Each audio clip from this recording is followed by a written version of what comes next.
चलो बेटा देखो, हम क्या कर रहे थे, कल हमने स्टैटिस्टिक्स स्टार्ट किया और आधे से ज्यादा कर भी लिया है।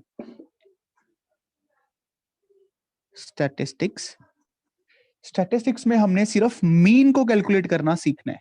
मीन, मैंने आपको मीन के बारे में सिखाया था कि मीन हम कैसे निकालते हैं। मान लो ये n क्वांटिटीज हैं, n बच्चों की हाइट्स हैं, बच्चों के मार्क्स हैं, जो भी चीज है डिपेंडिंग अपॉन द सिचुएशन, तो इनका मीन कैसे निकलेगा, सबका सम divided by number of terms, इसको डिनोट करते हैं x बार से। ये हमने कल सीखा। फिर हमने सीखा इसकी कॉम्पैक्टेड वर्जन, अगर आप लोगों को थोड़ा ध्यान में हो, इसका कॉम्पैक्टेड वर्जन, जो इसका कॉम्पैक्टेड वर्जन था xi, याद है, summation xi by n, summation xi by n। उसके बाद हमने देखा कि भाई अगर x1 मान लो रिपीट कर रहा है f1 टाइम्स, x2 रिपीट कर रहा है f2 टाइम्स, x3 रिपीट कर रहा है f3 टाइम्स, ऐसे ही xn रिपीट कर रहा है fn टाइम्स, मीन निकालने की डेफिनेशन तो अभी भी सेम है, वही है कि x1 को f1 टाइम्स जोड़ो, x2 को f2 टाइम्स जोड़ो, x3 को f3 टाइम्स जोड़ो, है ना, फिर xn को fn टाइम्स जोड़ो डिवाइडेड बाय जितने भी नंबर हैं। बट फिर कहते हैं इसको ऐसे लिख लो, x1 f1, x2 f2, xn fn divided by f1 plus f2 fn, ये मीन निकल गया। बात तो वही है ना, x1 को f1 टाइम्स जोड़ लो, जो x1 को f1 से मल्टीप्लाई कर लो, one and the same thing. तो यहां पे मीन निकल जाएगा summation xi fi by summation fi। ये क्या होता है समीशन, मैं आपको कल समझा चुका हूं, इसका काम होता है जोड़ना, ये सिर्फ कॉम्पैक्टेड वर्जन है और कुछ भी नहीं है, इससे डरने की कोई जरूरत नहीं है। This is just compacted version form, ठीक है बेटा। अच्छा, अब नाउ अब हमारे पास क्या चीज है, हमने मीन निकालने के डिफरेंट मेथड्स देखे। मीन की कैलकुलेशन करनी है, डिफरेंट डिफरेंट मेथड्स। भाई सिंपल सी बात थी, मीन को कैलकुलेट करने का सबसे पहला मेथड हमने कौन सा देखा, डायरेक्ट मेथड, जो उसकी डायरेक्ट डेफिनेशन है। डायरेक्ट मेथड, डायरेक्ट मेथड में कुछ नहीं था, हम कॉलम्स बनाते थे, पहले xi का फिर fi का, उसके बाद कौन सा कॉलम आता था, xi fi का, याद है ना, xi का तीन ही कॉलम बनते थे, xi fi का, बस मीन को फिर निकाल देते थे, summation xi fi by summation fi, ये मीन निकल जाता था। बेटा कल वाला चीजें याद है ना, सभी नंबर्स को आपस में ऐड कर दिया। Yes sir. ये डायरेक्ट मेथड हो गया, वेरी गुड। उसके बाद जो सेकंड मेथड था, वो कौन सा मेथड था हमारे पास, second one, shortcut method. Mean method. Very good. जो 10th क्लास वाला सिलेबस है वो इसको शॉर्टकट मेथड बोलता है, या फिर इसका लोग एक और नाम भी देते हैं, एज्यूम्ड मीन मेथड। इससे बेनिफिट क्या होता था, assume mean method calculations easy करने के लिए काम आया, कैलकुलेशंस को इजी बनाने के लिए, समझ रहे हो ना। बस यहाँ पे क्या काम करना होता था, यहाँ पे अगर आपको याद हो, हम पहले xi का कॉलम बनाते थे, fi, एक a को एज्यूम करते थे, एज्यूम्ड मीन फ्रॉम एक्साइज, यहां से हम कैलकुलेट लेते थे, और अप्रोक्सीमेटली मिड वाला उठाते थे, अप्रोक्स मिड वाला कोई भी उठा सकते हैं, आंसर में कोई फर्क नहीं आएगा। उसके बाद यहां पे क्या कैलकुलेट करते थे अगली कॉलम में, याद है बेटा, डी, वो क्या होता था, xi माइनस -a। उसके बाद हम यहाँ पे कैलकुलेट करते थे fi di, बस काम हो गया। यहां से निकाल लेते थे समीशन fi di, मतलब सबको जोड़ लिया कॉलम्स की एंट्रीज को, यहां से समीशन fi। तो मीन का फॉर्मूला क्या था, मैंने आपको याद करने को बोला था, mean a plus summation fi di bye summation fi, very good very good, summation fi di bye summation fi, clear है ना सभी को। उसके बाद हमने देखा step deviation method, step deviation method, और इसको एच मेथड भी बोलते हैं कई जगह पे, एच मेथड। यहां पे कुछ नहीं होता, हम क्या करते हैं स्टेप डेविएशन मेथड में, पहले ध्यान से देखो, हम xi की रो कॉलम बनाते हैं, वही काम करते हैं शॉर्टकट मेथड वाला सारा।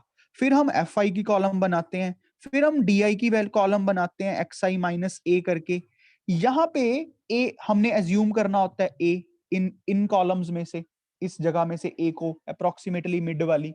उसके बाद यहाँ पे हम क्या करते थे, एक नई कॉलम कौन सी बनती थी, ui की, याद है, xi minus a by h। और h क्या होता था, हाईएस्ट कॉमन फैक्टर लेना होता है di। वैसे कुछ भी ले सकते हैं, बट इससे लेने से हमारी कैलकुलेशंस भी कम होंगी और मतलब मजा भी आएगा, समझ रहे हो ना। अच्छा, उसके बाद यहाँ पे अगली कॉलम क्या बनती है, वही सेम पैटर्न FIUI। भाई अल्फा वालों को समझ आ रहा है ना, मनकीरत सिंह, दीक्षांत, अक्ष Singla,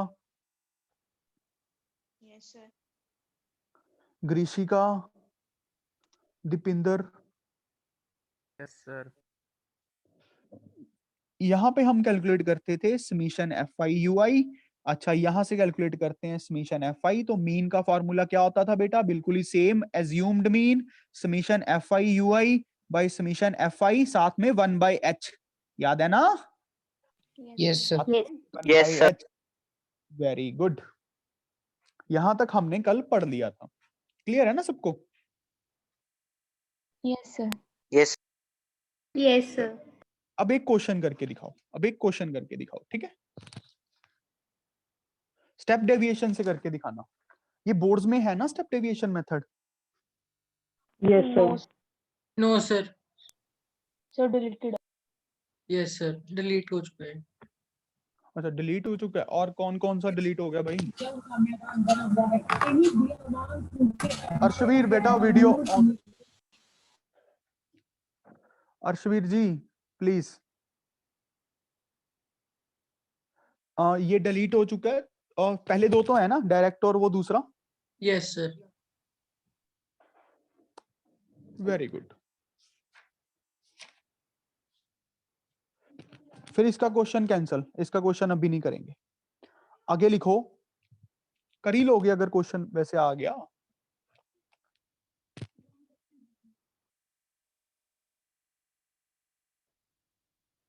arithmetic mean of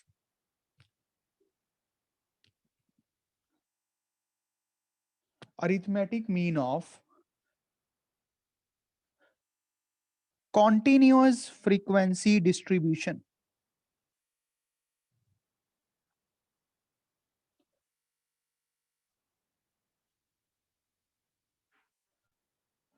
arithmetic mean of continuous frequency distribution।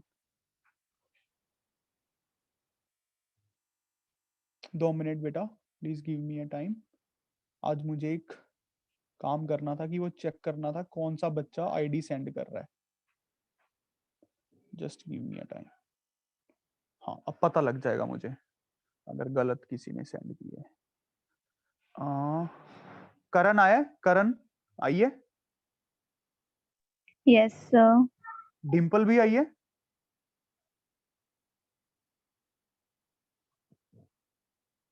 No sir. 2 minute रुको। और देविक आया है, धारू आया है, ध्रुव आया है।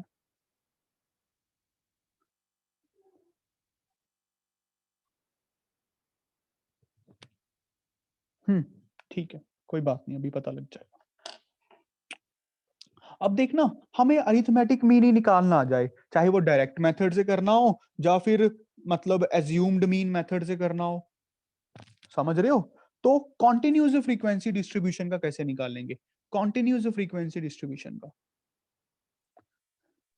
सर उसके लोवेस्ट में से 0.5 माइनस करके और उसके हाईएस्ट में से 0.5 प्लस करके हो जाएगा। मेरे भाई रट्टू फोफट, क्वेश्चन तो समझ ले क्या है।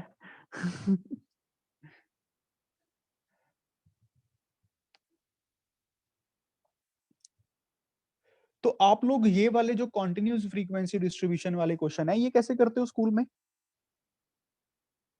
कौन सा मेथड लगाते हो इन पे, किए भी हैं। सर क्लास मार्क को एक से ले लेते हैं।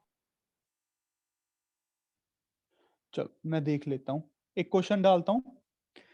क्वेश्चन करते हैं एक सीधा, क्योंकि कंसेप्ट तो हम कर चुके हैं। क्लास इंटरवल दिया हुआ है,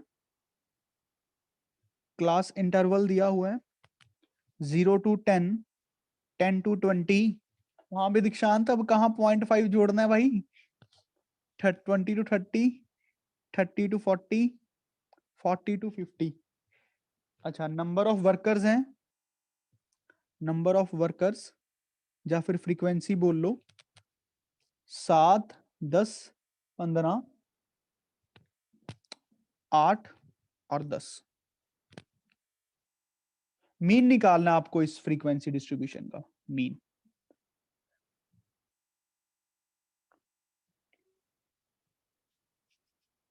मीन निकालना है।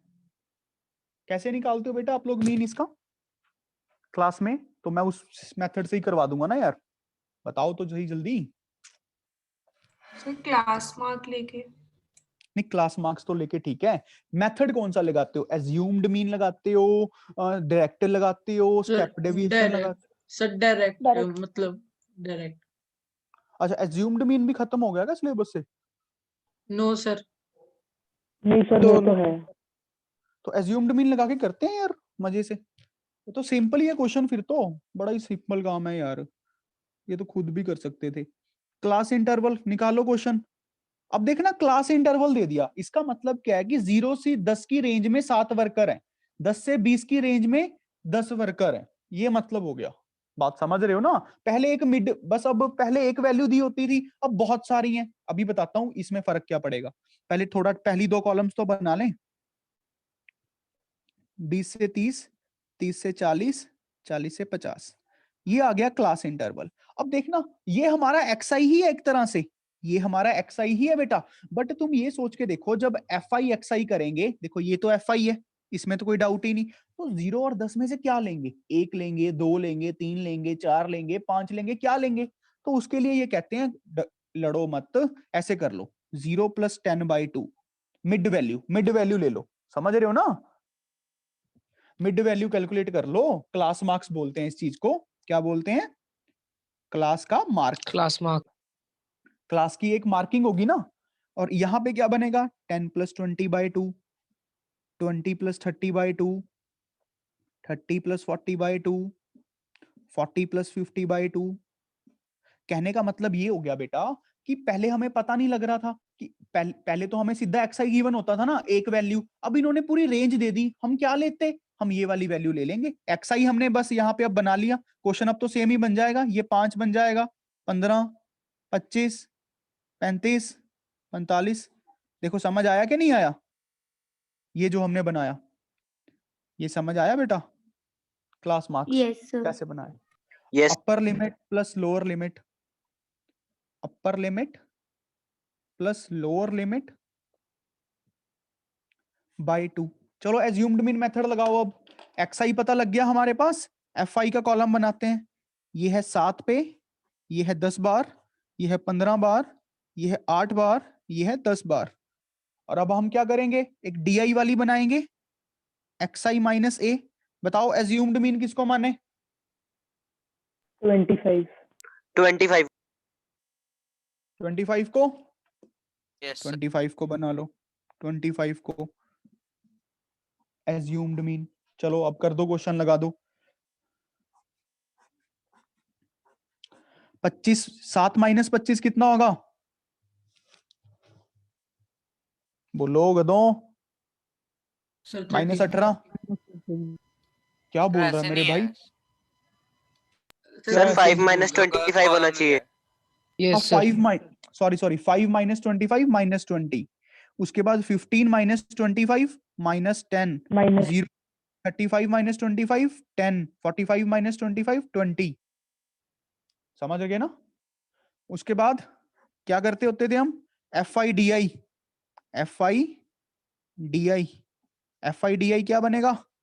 देखो ये वाला ध्यान रखना, माइनस का 140, माइनस का 100, 0, 80, 200, सबका सम करो बेटा।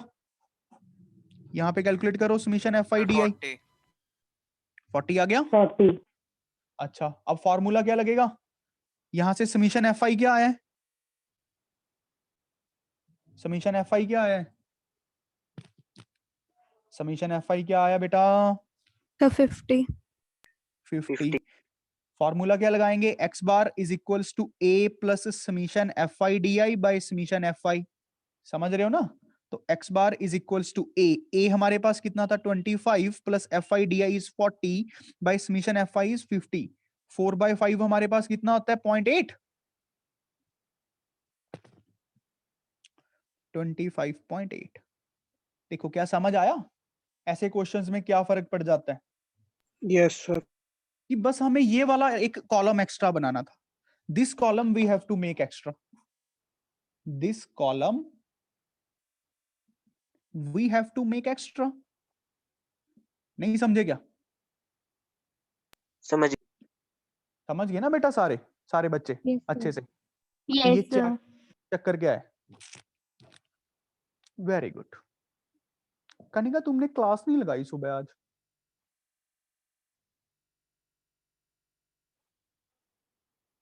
चाहत तुमने भी नहीं लगाई, तेजिंदर तुमने भी नहीं लगाई।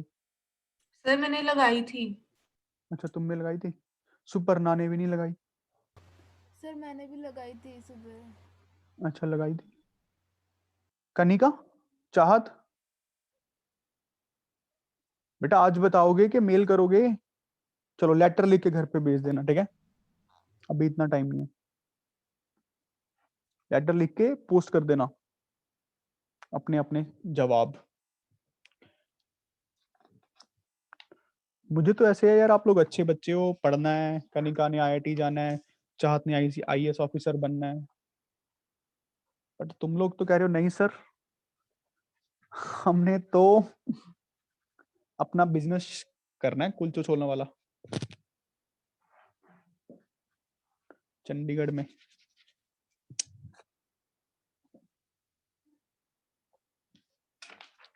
चलो भाई, अब एक क्वेश्चन करके दिखाओ मुझे। क्वेश्चन करके दिखाओ। फ्रीक्वेंसी डिस्ट्रीब्यूशन पे ही है, कॉन्टिन्यूस फ्रीक्वेंसी डिस्ट्रीब्यूशन पे।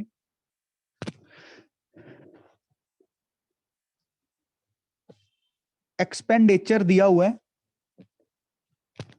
100 से, टोटल हाउस होल्ड एक्सपेंडिचर दिया हुआ है of manual workers in a city. 100 से 150 के बीच रुपीस में है ये सारा एक्सपेंडिचर। जो फ्रीक्वेंसी है वो है 24। टेबल बना रहा हूं मैं, ठीक है? 150 से 200 के बीच में है 40। 200 से 250 के बीच में है 33। 250 से 300 के बीच में है 28। 300 से 350 के बीच में है 30। ठीक है जी? Find the average expenditure. Find the average expenditure.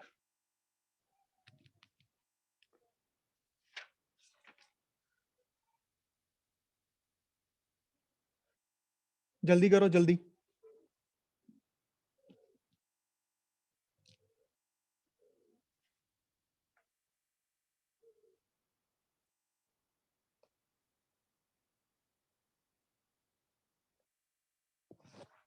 बस पहले हमें एक्सआई का टेबल बनाना पड़ेगा। यहां पे हमें रेंज देती, एक्सआई का कॉलम कैसे बनेगा? इनकी mid values, upper limit plus lower limit divided by 2। करो बेटा, बाकी तो सेम काम है बिल्कुल, सबसे इजी चैप्टर है ये।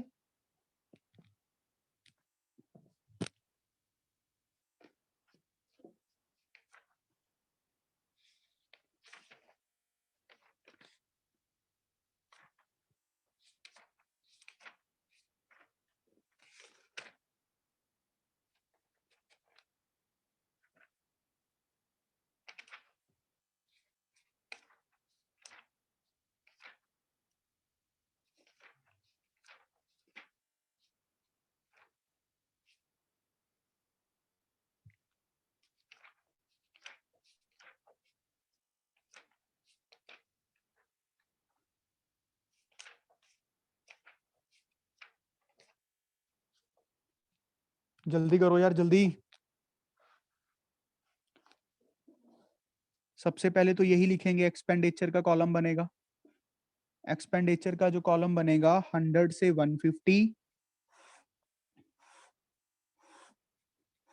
और बुक से देख के मत करना। 150 से 200, 200 से 250, 250 से 300। कितना आया संचित आंसर जर्श गर्ग? सर 236.61। 2 minute sir. 2 236.61। देख ले, चेक करते हैं। एक्सपेंडिचर था, इसी से हमने एक्सआई बनाना है। Upper limit plus lower limit by 2, 100 प्लस 150 बाय 2। समझ रहे हो ना?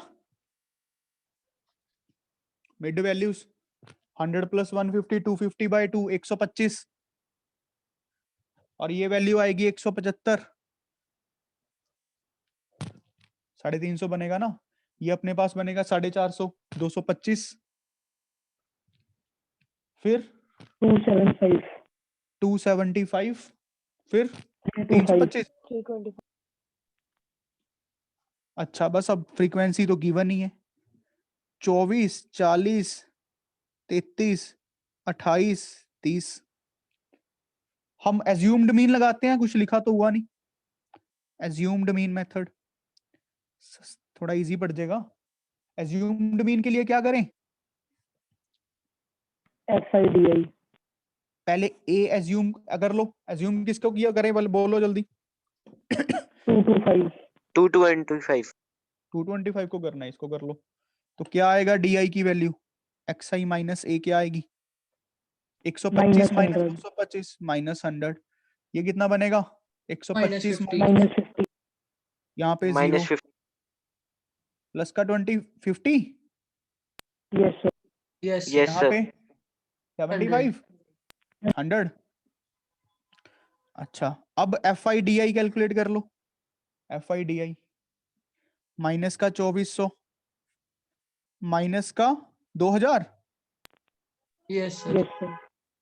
0 कितना बन गया? 2850। 1400। ये कितना बन गया? 3000। 3000। समीशन FIDI कितना बनेगा इन सबका सम? 1800। 1800 प्लस का। अच्छा, उसके बाद हमारा formula mean is equals to assumed mean summation FIDI by summation FI। Assumed mean is 225, FIDI is 800 summation, और ये कितना है समीशन FI? सर 1800। 1800 है ये। सर समीशन FIDI ये तो बोलो 155। 155। तो सॉल्व करके कितना बन गया?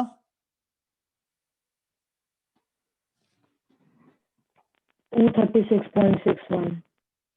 236.61। जहां तो ये कैलकुलेटर से कर रहा होगा, या फिर इसने बैकर सीखी है। सर बैक कर सीखी थी।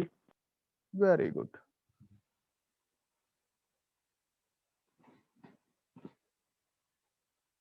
देखो भाई, समझ गए सारे? करना ही कुछ नहीं, करना ही कुछ नहीं है यार, फिर तो भी कुछ करना है, बस सब्र से काम करना है। गुरविंदर बेटा वीडियो वो ऑन कर लो, सॉरी म्यूट हो जाओ। Thank you. ये बात तो समझ गए ना यार, इसमें तो कुछ है ही नहीं, कॉन्टिन्यूस था सब कुछ, कॉन्टिन्यूस फ्रीक्वेंसी है ना डिस्ट्रीब्यूशन। अब एक क्वेश्चन लिखना, एक अलग क्वेश्चन है, नेक्स्ट टाइप ऑफ क्वेश्चन लिख लेना, इंपॉर्टेंट टाइप है, पेपर में बन जाता है। नेक्स्ट टाइप देखना, क्वेश्चन लिखो।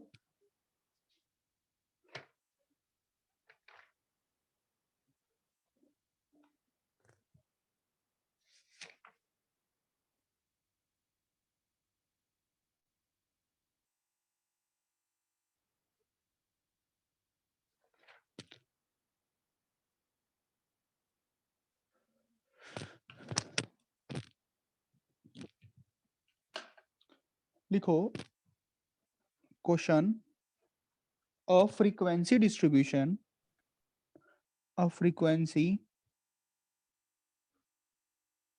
distribution of the lifetime of 400 TV, अच्छे से लिख लो स्टेटमेंट, पूरा फील करेंगे। TV picture tubes tested in a tube company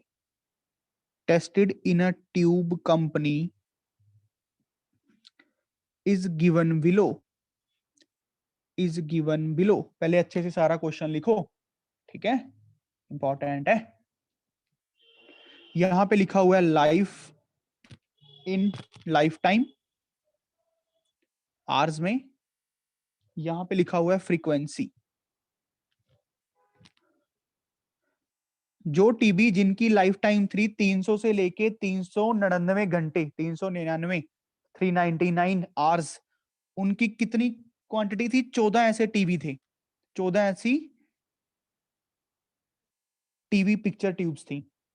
अच्छा, 400 से लेके 499 तक कितने थे? 46 थे। 500 से लेके 599 तक कितने थे? 58 थे। 600 से लेके 699 तक कितने थे? 76 थे। 700 से लेके 799 तक कितने थे? 68 थे। 800 से लेके 899 तक कितने थे? 62 थे। 900 से लेके 999 तक कितने थे? 48 थे। 1000 से लेके 1099 तक कितने थे? 22 टीबी थे। 1100 से लेके 1199 तक 6 थे। पहले तो ये देखो, क्वेश्चन लिखो अच्छे से। इस क्वेश्चन में गड़बड़ है छोटी सी, पहले उस गड़बड़ को ठीक करना पड़ेगा, क्वेश्चन तो बाद की बात है।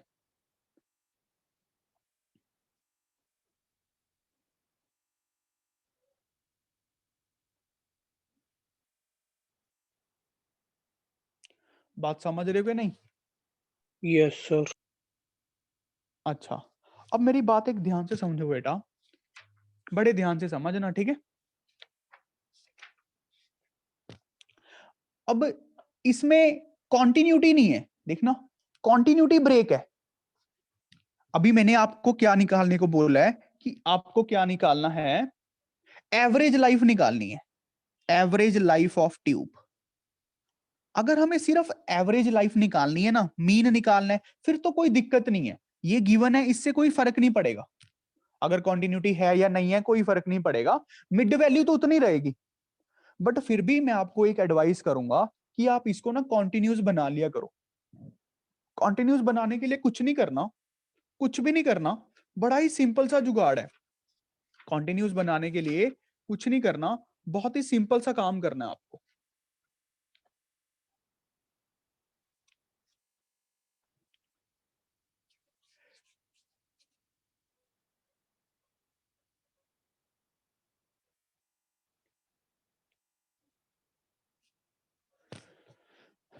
देखना क्या करना है कॉन्टिन्यूस बनाने के लिए। बेटा एक बार ध्यान से सुन लो, बस छोटी सी बात है। इसको h/2 से एडजस्टमेंट करनी है, h/2 से एडजस्टमेंट करनी है। अब इस मीन वाले क्वेश्चन में करो या ना करो कोई फर्क नहीं पड़ता, ना करोगे तो टाइम बच जाएगा, बस थोड़ा सा देख लो कैसे एडजस्टमेंट करनी है। आगे जाके जो क्वेश्चन आएंगे ना मीडियन निकालने वाले, उसमें फर्क पड़ जाएगा, ठीक है। मीडियन तो सिलेबस में है ना? Yes yes sir. Very good. अच्छा, h/2 की एडजस्टमेंट कैसे करनी है? जैसे यहां पे देखो कितने का गैप है, कितने का गैप है? सर 1 1 1 का गैप है ना, तो आपको जो एडजस्टमेंट करनी है 1/2 0.5 की एडजस्टमेंट करनी है। इसको कई लोग ऐसे भी समझते हैं, इसकी लोअर लिमिट इसकी अपर लिमिट, उन दोनों का डिफरेंस बाय 2। एच क्या होता है? क्लास की लोअर अगली वाले की अपर, दोनों का माइनस बाय 2। समझ पाए कि नहीं? यस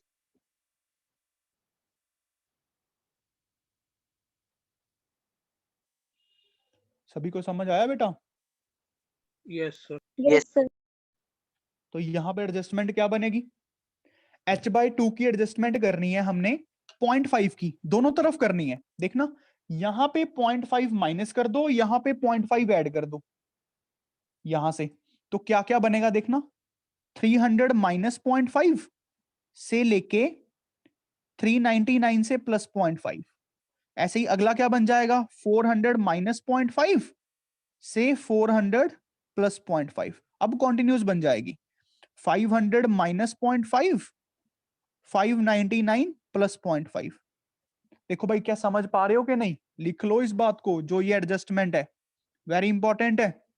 तो ये बन जाएगा 299.5, 399.5, ये बन जाएगा 399.5, 400.5, ये बन जाएगा 499.5, ये बन जाएगा अपने पास 599.5, ये बनेगा अपने पास का क्या कर दिया भाई?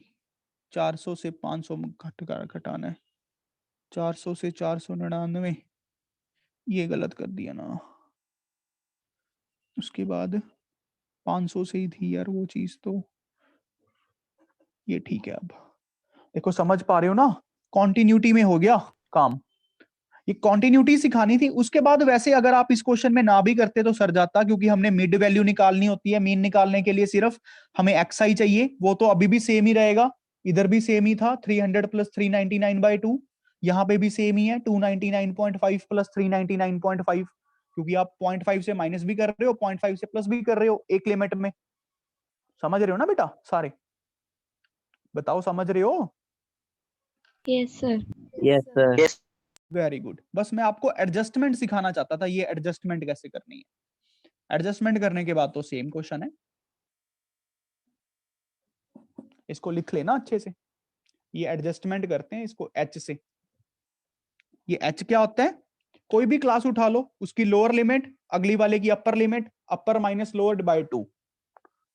बस तुम ये सीधा देख लिया करो कि कितने का गैप है। 3 से 399 आया, 399 के बाद 400 आ गया, एक का गैप क्रिएट कर दिया ना हमने। अब इस एक के गैप को खत्म करना था। एक के गैप को खत्म करने के लिए 0.5 इधर एडजस्टमेंट, 0.5 इधर। देखो बेटा बात समझ आ गई सबको? Yes sir. सभी को अच्छे से? Yes. Very good. आगे बढ़े? Yes sir. Very good.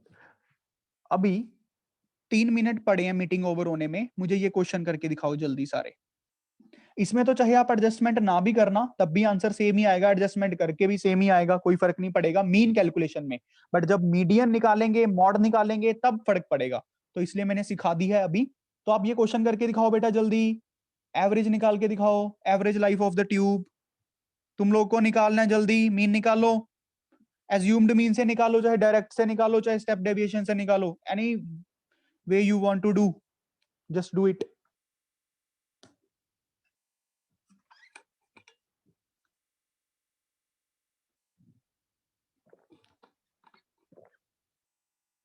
साथ के साथ ज्वाइन कर लेना। सर इसका क्लास मार्क कैसे मिलेगा? वो तो मिड वैल्यू ही होती है, upper limit plus lower limit by 2। उसमें थोड़ी फर्क पड़ना है, चाहे यहां से निकाल ले। इसीलिए तो कह रहा हूं क्लास मार्क में तो कोई फर्क ही नहीं पड़ रहा।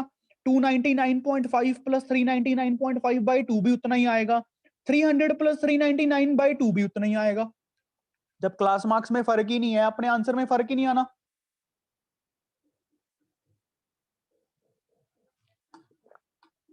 समझ आ रहा है बेटा? Yes sir. भव्यम समझ गया? Yes sir. जल्दी करो और साथ के साथ ही ज्वाइन करना।